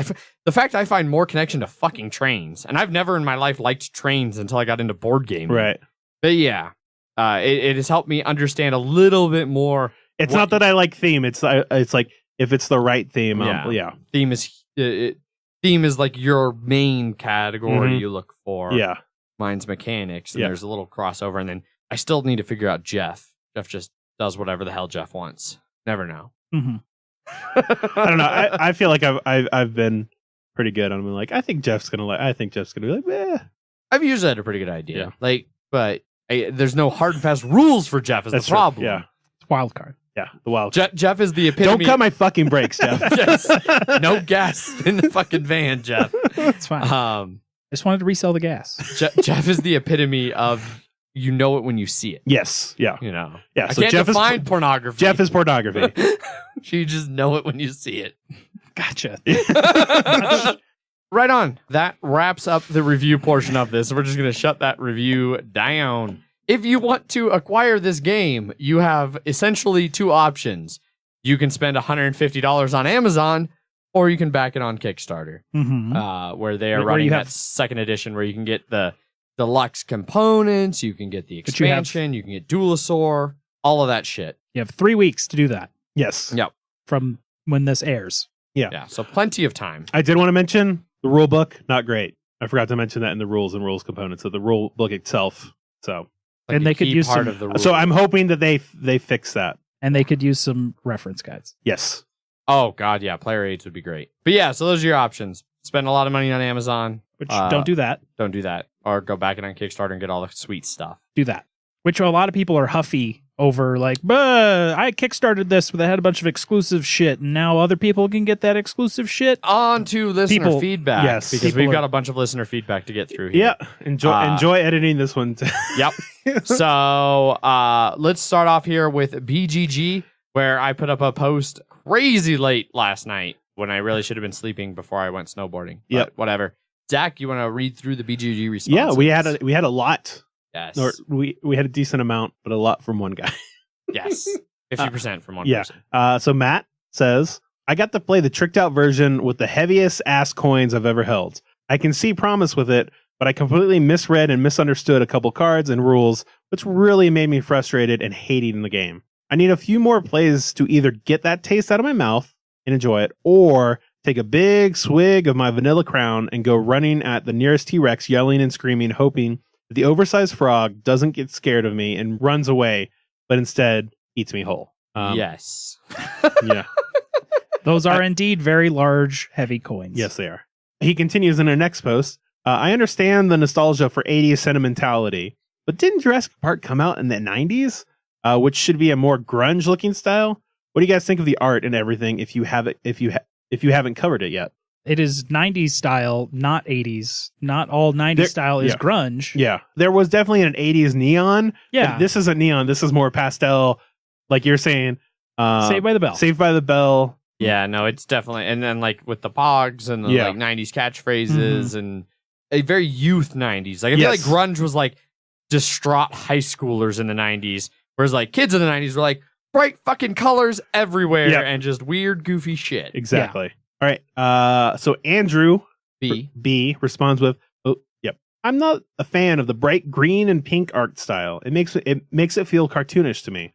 I want a thrilling, scary Jurassic Park experience, not Barney and Friends. Ding. The coins could seriously injure someone, so that's a plus. That is indeed a plus. Player interaction via hospitalization is uncharted territory for games. It's the only player interaction in the game. Yeah. Adrian, if you take the fucking raptor nuggets from me, I'm gonna break your glasses, and then you can't see shit. I'm not a fan of the turn order mechanism. Whoever is in last gets first pick at the DNA dice, feels like it's a lazy catch-up mechanic, and slapping clockwise turn order on top of that means in a 4-player game, a player can arbitrarily be penalized because the player to his or her left is sucking. That's not accurate. That is not accurate. It's just you always go by turn order or Victory point. point. Yeah. So whoever is in first always goes last. Yep. So and then whoever's in second goes second to last. Yeah. Or better way to be whoever's in last goes first in turn order. Yeah. But well, it is, if you're not first, you're last. But this one, if you're first, you're last. That's what I was trying to go for. So it does bounce around. So you might have some weird zigzaggy pattern around the table. It does bounce around. Frustrating. But we also found out that like once, for the most part, once it was established, it sort of stayed that way. Mm-hmm. Yeah. It took a concerted effort to change from fourth to first. Yes. But yeah, no clockwise turn order in this. Yeah. I only played it once, but I feel like I saw most everything the game had to offer. The theme and components have really sold some people in my game group, but mechanically I don't think it's as interesting as a lot of other Euros. Enjoyed my play, but I'd rather play Voyages of Marco Polo, Lorenzo il Magnifico, Mombasa, Great Western Trail, Brass, or Et Labora, etc. So I don't know, I'm torn. Like I could totally see from one play, mechanically you probably get it. It feels different with some of the different cards like we were talking about. Of the games he listed for other Euros he'd rather play, though, I fucking hate Lorenzo il Magnifico, and I am really not sold on Great Western Trail. Brass, on the other hand, is just fantastic. Brass is, oh my god, top 10. Right. And then I haven't played Marco Polo or at Labora yet. I really need to play Aura at Labora. I mean, I feel with more plays, you're going to get better at it. Like you're going to get better at figuring out what works and how you prioritize stuff. But I can also, like, there isn't. I see what he's saying. Like, it's not necessarily as interesting as some other Euros out there. Like this one definitely leans heavily on theme. Yeah, I would say theme is barely the number one thing about this game. Like, then what's the number two that's barely number two? Gameplay. Like, I would say. No, I mean, like, I think theme is the most important thing in this game, but I don't think the gameplay is super lacking. No, but I like. I'm saying like I'm saying. Yeah. Like I still said like gameplay mechanism wise it's about a 7. Fair enough. Yeah. Matt returns. Yeah, right. Sure as hell not interested in buying it $150. I think that's what a friend writes it at. Not worth that to me. Very few games would be. I'm guessing that'd be like at Amazon or something like that, or is that the all in for the pledge? I thought the all in was even higher than $150. $150. There you go. But that's the base game, the expansion, and the 2-player variant with all the stretch goals. Yeah. So I mean that's basically at least 2 games and an expansion. Yeah. He does say very few games would be worth that much, and he goes, "No, Adrian, no damn 18XX is worth that with the first grader art quality they usually have." That leads me to a question for you. If you can improve only one item in all 18XX games, what would it be? Everything? It's the one thing I choose is everything. Probably the track tiles. Like, I don't like that thin plastic. Like I wish they were actually a tile, like a cardboard punch out or like something thicker and solid. That'd be what I'd change. Yeah, I would say the track and board. Yeah, I would say including enough components to play the game. We've been over this. All right, Mike follows Bored to Lie, beat you to it, and talked about Dino Island. I saw them post that up today. Sons of bitch. And I was like, God damn it. Yeah, it dropped Monday. I meant to roll today. So I meant to listen to it on the ride back from the condo. But Megan is listening to Harry Potter on audiobook, so I didn't get a chance to. And watching the movies at the same time. Yes, she's on a super Harry Potter kick right now. And we just played through Harry Potter Hogwarts Battle, which I think kicked it all off. She's like, ooh, Harry Potter. Yeah. I'm going to just consume it all again. Gotcha. So they beat us to it and talked about Dinosaur Island. So could you just do a radio drama of the original Jurassic Park? I mean, yes. Yes. We could. But we didn't. Not right now. What are you guys doing tomorrow? Dino DNA. I've only played this once, but I enjoyed it. I know 3 people who backed the Kickstarter version, and all of them were hesitant about backing the expansions for what it's worth. I'm not so sure if it's because of their enjoyment of the game or just a shit ton of awesome Kickstarters are out right now. Probably a lot of that, because there's a lot of awesome Kickstarters right now. The medium-length game I played was over really quick, so I cannot imagine playing the quick game. Hoping to get a chance to play the longer version sometime soon. I think really, like unless you're teaching someone who's just new and you also don't have that much time, like medium or long Yeah. would be the only way to go. I agree. Joel, recent Denver visitor, Yep. says, "Hey guys, I know Zach and I talked about this on the way to Barrel yesterday, but I initially thought I had played the game wrong when first trying it at its short game length. Way too short. I've also only played it at 2 players for a total of 4 games. My only real knock is the lack of player interaction. You can do some hate drafting / buying, but in all reality, I don't think it does much, and you might as well just push forward with your own game plan to win instead of trying to slow down others. Also, the size and print of everything laid out is pretty large on the table. Deluxe version is the way to go, and I've already backed the expansion and 2-player game on Kickstarter. Mostly looking forward to the blueprints that encourage certain design layouts on your dinosaur park. Theme does help the game push it into keep forever territory, though. 8 out of 10 for me. So yeah, like we were saying, Gotta agree with pretty much everything he Yeah. says. Only for me, that ends up at like 7, Mhm. where I'm good. because the You- theme also doesn't yeah, push it up yeah. for you. What did you think about 2 versus 3 versus 4 players? 2, I don't really remember much about our play of it. Mhm. Megan was asking me about 2 after our game, and I was hoping to get time to play it Yeah. at 2, but it just didn't work out. I think I prefer 3 to 4, just because 4 turn order can really screw you, and I don't like how it like after that first turn, like, oh, you happen to get an extra point than somebody else. Mm-hmm. Now you're going to be punished.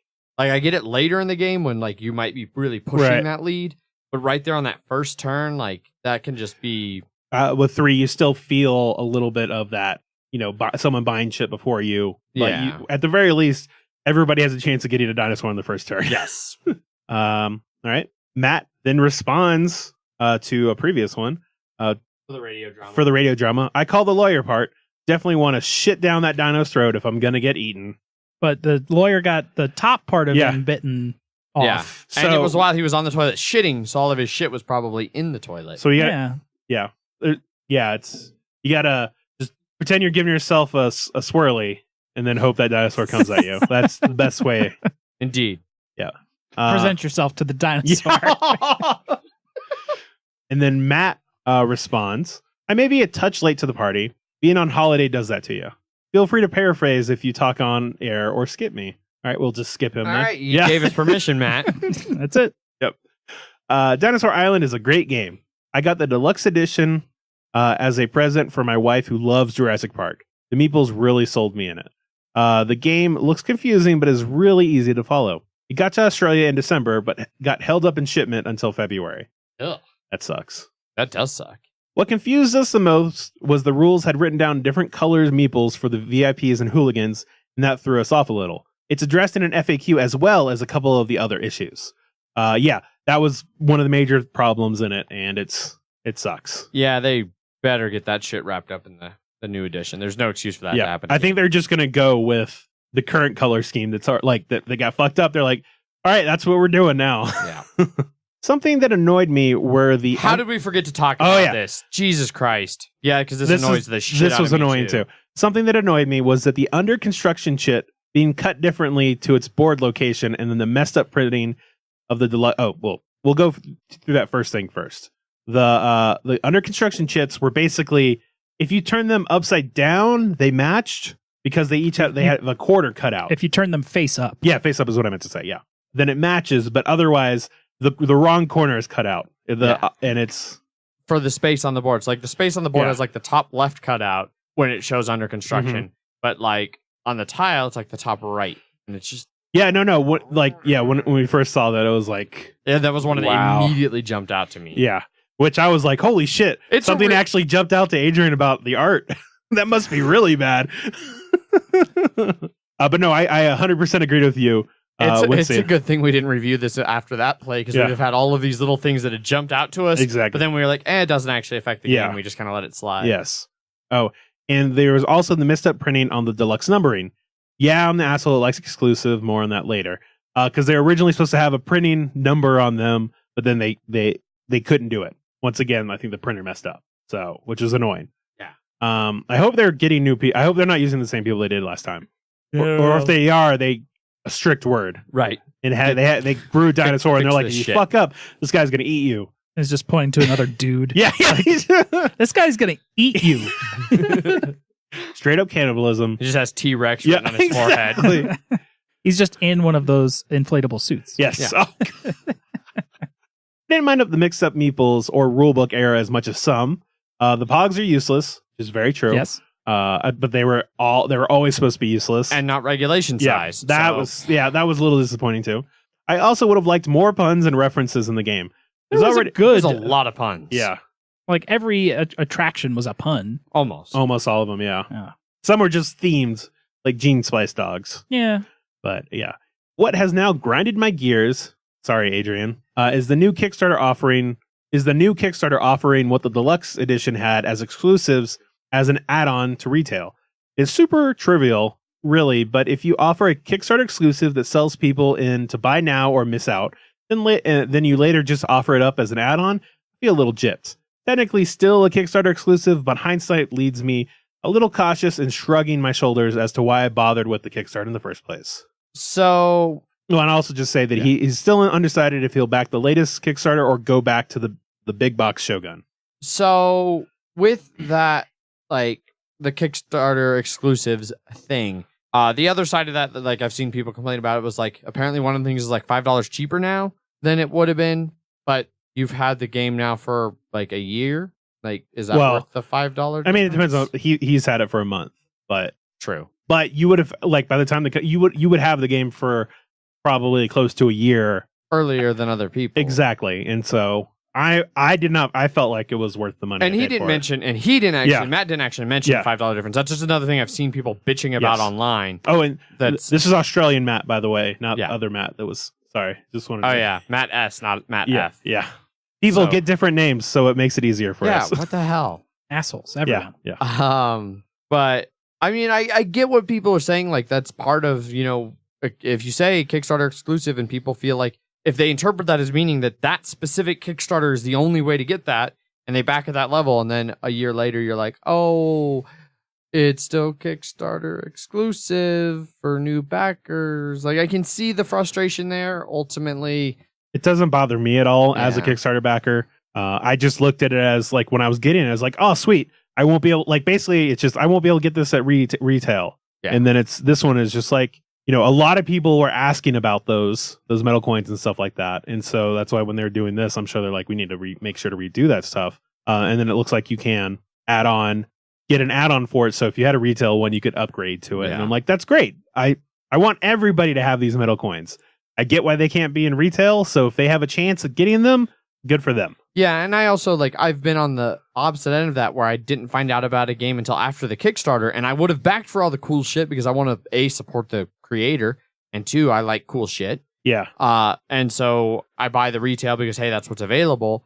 But then if they run a Kickstarter later and they offer me the chance to support them by offering me that cool shit I missed out on the first time, I think that's a cool move from a customer service perspective. Yes. I don't know.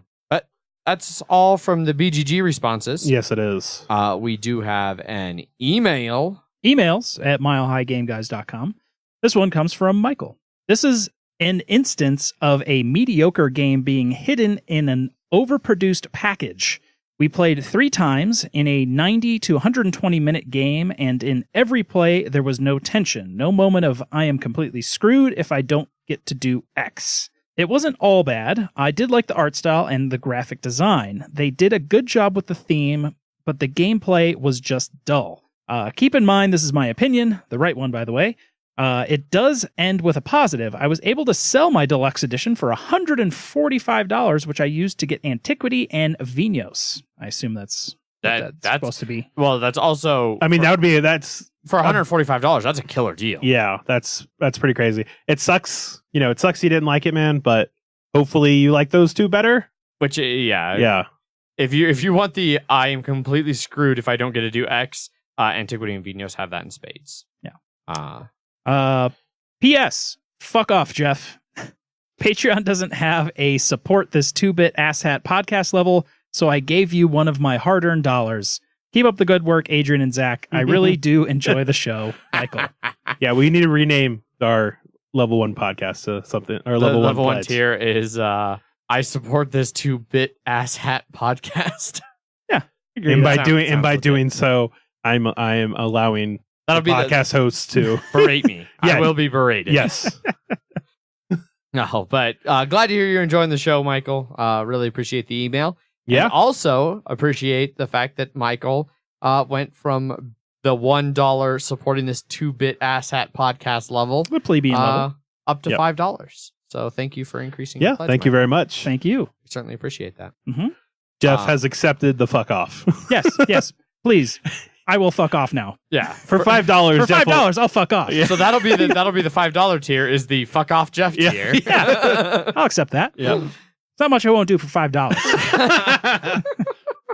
If you would like to support the show over on Patreon like Michael, you can do that. Patreon.com/milehighgameguys. If you haven't joined our Slack channel, what the hell is wrong with you? It's an excellent way to get to interact with the three of us.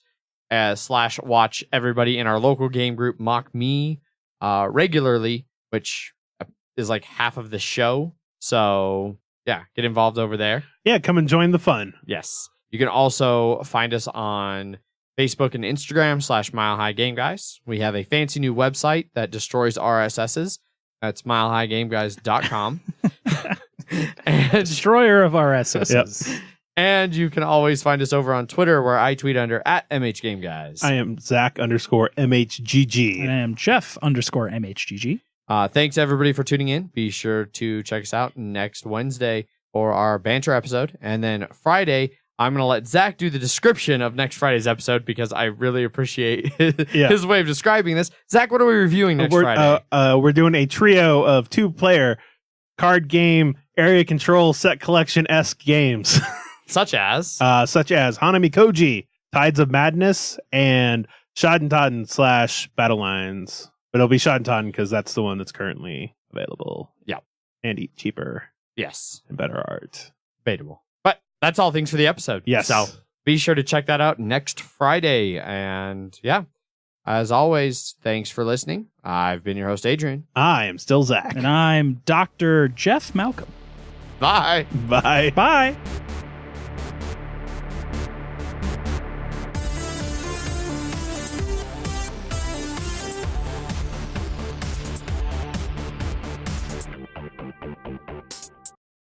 But if threat is higher than your security, people start getting eaten, losing you victory points.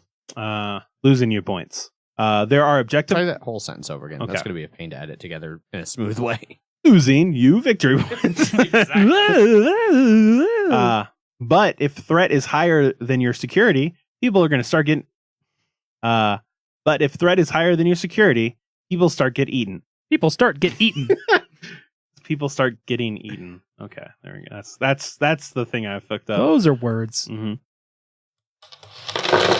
Punchboard Media, where we all Bring something to the table pull up a chair at punchboardmedia.com.